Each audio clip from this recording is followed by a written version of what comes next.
Salut, bah écoute, je suis contente de te retrouver aujourd'hui sur ma chaîne. Bienvenue si c'est la première fois que tu viens et puis bienvenue aussi si tu reviens, ça me fait plaisir de te revoir.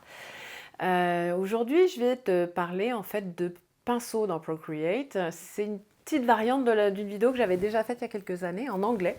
Donc là, cette fois-ci, on va la faire en français à l'occasion en fait de la sortie du nouveau Procreate où la bibliothèque de pinceaux est vraiment le changement majeur. Je ne vais pas rentrer trop dans les détails de la bibliothèque de pinceaux, mais je vais te montrer comment créer un pinceau tampon et également comment créer ta propre signature. Je suis Fanny, je suis illustratrice, graphiste et formatrice et ma mission sur cette chaîne, c'est de te montrer le plus possible de trucs et astuces pour que tu sois vraiment accompli en matière d'illustration numérique. Tu peux commencer en téléchargeant le guide gratuit que j'ai créé sur la palette de couleurs et qui t'attend dans la description de cette vidéo, ainsi qu'un petit échantillon de quelques pinceaux tampons justement que j'ai créés et que je t'offre volontiers si tu veux les essayer. Alors allons-y tout de suite pour le Studio Brush de Procreate. Alors moi je me suis préparé un petit sketch rapide d'une feuille. Je vais me faire un tampon de feuille. Et ensuite, je vais aller me chercher un pinceau que j'aime bien, celui-ci par exemple, qui donne un petit peu de texture. Je vais tout simplement, sur un nouveau calque, tracer, puis je vais le faire en noir, tant qu'à faire, voilà. Et je vais tracer ma feuille. Voilà. Donc je fais mon petit tracé, je vais accélérer un petit peu pour pas t'embêter avec ça.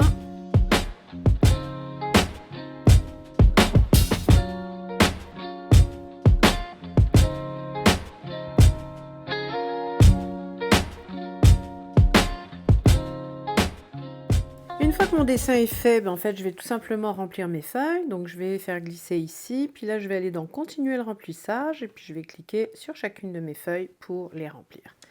OK, puis une fois que j'ai terminé, je vais cliquer sur ma petite coche ici. Ce que je vais faire, c'est que je vais l'agrandir quand même. Je sais que je dis toujours qu'il ne faut pas agrandir, mais je l'agrandis. Puis, je fais exprès de l'agrandir en freeform parce que je veux que ça remplisse en fait l'intégralité de mon carré. Donc je déforme un peu mes feuilles, c'est pas grave, c'est correct, je suis correcte avec ça. Voilà, je vais juste ajuster un tout petit peu comme ça, parfait. J'éteins mon petit dessin qui est en dessous et ce que je vais faire, c'est que je vais tout simplement aller ici dans la clé à molette. Dans Ajouter, je vais copier la toile. Ok, ça c'est la première étape. Ensuite, je vais aller dans mes pinceaux. Petite description rapide de la nouvelle bibliothèque de pinceaux. Ici, donc, on avait la bibliothèque classique telle qu'elle était auparavant, avec vers le bas plutôt les pinceaux avec des petits logos qui étaient les pinceaux natifs de Procreate. Et puis ensuite, tu avais tous ceux que tu peux t'acheter, te créer, etc. Donc ça, c'est la bibliothèque classique. La bibliothèque Procreate, c'est la nouvelle qui est classée par genre, où il y a toutes sortes de pinceaux avec lesquels on peut vraiment s'amuser. Vas-y, teste, amuse-toi avec, parce qu'il y a vraiment des choses formidables. Ça a été créé par Kyle Webster, qui était auparavant chez Adobe, et maintenant il est rendu chez Procreate pour notre plus grand plaisir. Et ici, je me suis créé une bibliothèque de favoris. Et dans cette bibliothèque de favoris, en fait, je vais aller tout simplement cliquer sur le plus ici pour créer un nouveau pinceau. Première chose qu'on va faire, c'est aller dans la forme. Et dans Modifier, ici, je vais importer et je vais coller. Et tu vois que comme j'ai copié la toile, ça me recopie exactement à l'identique ce que j'avais ici. Simplement là, je suis noir sur blanc.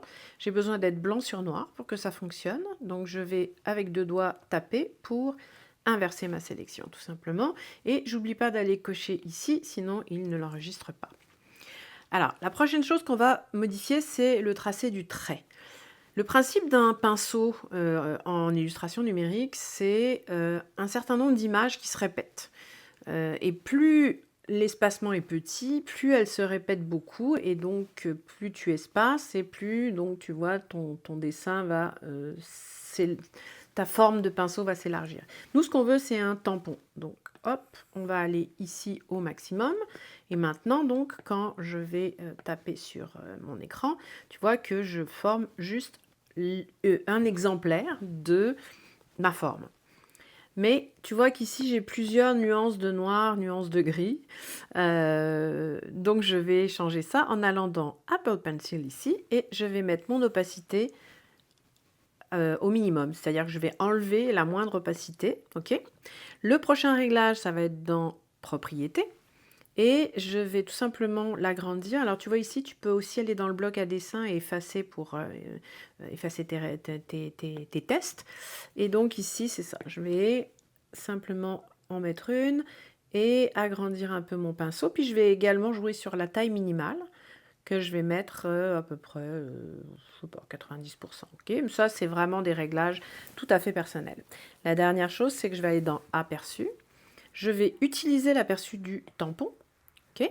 Et puis là, je vais simplement réduire la taille pour qu'on voit un petit peu mieux dans l'aperçu du pinceau à quoi ressemble mon tampon. Voilà, comme ceci. Et maintenant, je vais cocher ici. Et j'ai mon nouveau pinceau qui est créé. J'appuie longtemps dessus, je peux le renommer et l'appeler feuille. Voilà, tout simplement. Ensuite, ce calque, j'en ai plus besoin. Je vais m'en créer un nouveau. J'ai un petit verre ici qui me permet donc de dessiner. Et je peux jouer sur la taille du pinceau. Et je peux jouer aussi sur l'opacité si je veux. Alors, je vais te montrer un truc qui est très intéressant.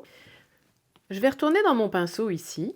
Et dans la forme, je vais aller ajouter de l'azimut et de la rotation. Tu vas voir pourquoi. Azimut, c'est que ça va tous azimuts. Ça peut changer de direction.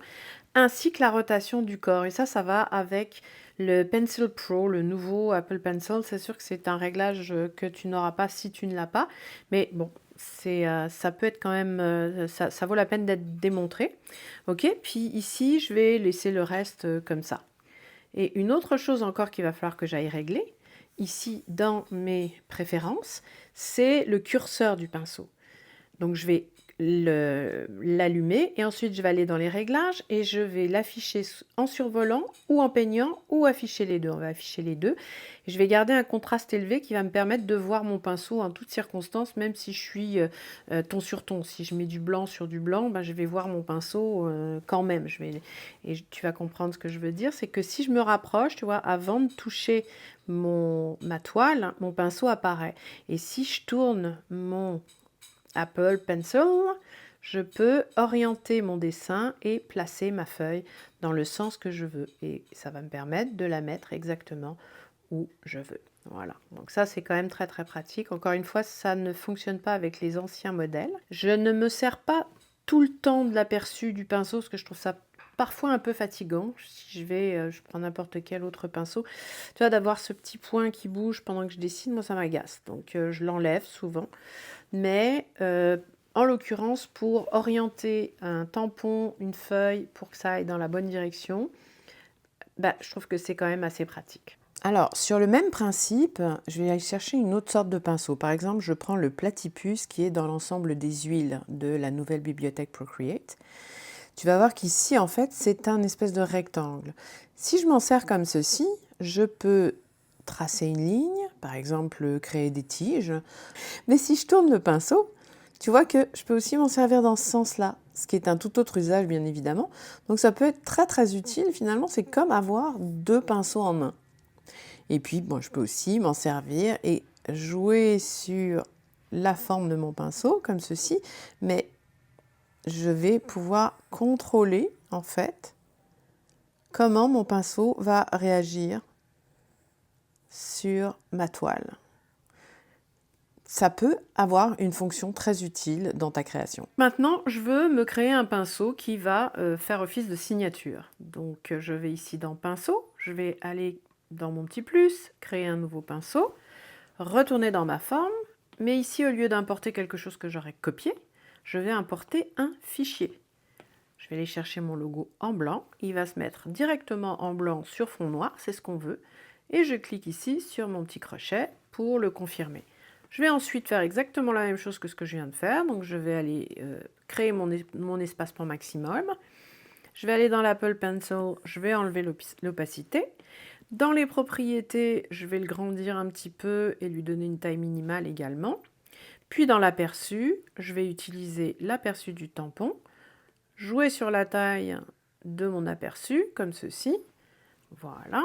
Et je vais cocher mon petit crochet bleu. Et maintenant, quelle que soit la couleur que je vais utiliser, je vais avoir à ma disposition ma signature. Ok. Et voilà. Et si je veux la mettre en noir, elle marche aussi en noir, et ainsi de suite. Puis je peux la diminuer, bien évidemment. Et voilà pour la signature. C'est aussi simple que ça. Dernière petite chose, j'ai oublié, c'est évidemment de le renommer. Et voilà, signature. Voilà, j'espère que ça t'a plu et que tu vas pouvoir commencer à t'amuser à te créer tes premiers pinceaux tampons avec tes propres illustrations et également créer ta signature. Si ça t'a plu, n'hésite pas à mettre un pouce et puis abonne-toi à ma chaîne, comme ça va m'encourager à faire plus de vidéos. Et puis écoute, n'hésite pas bien évidemment à télécharger le guide gratuit qui est dans la description de la vidéo, ainsi que les échantillons de fleurs. Ce sont des petites fleurs et des feuilles que j'ai créées pour toi. Et puis en attendant, je te dis à la prochaine fois pour d'autres trucs et astuces. Et puis porte-toi bien et puis à très très vite. Bye!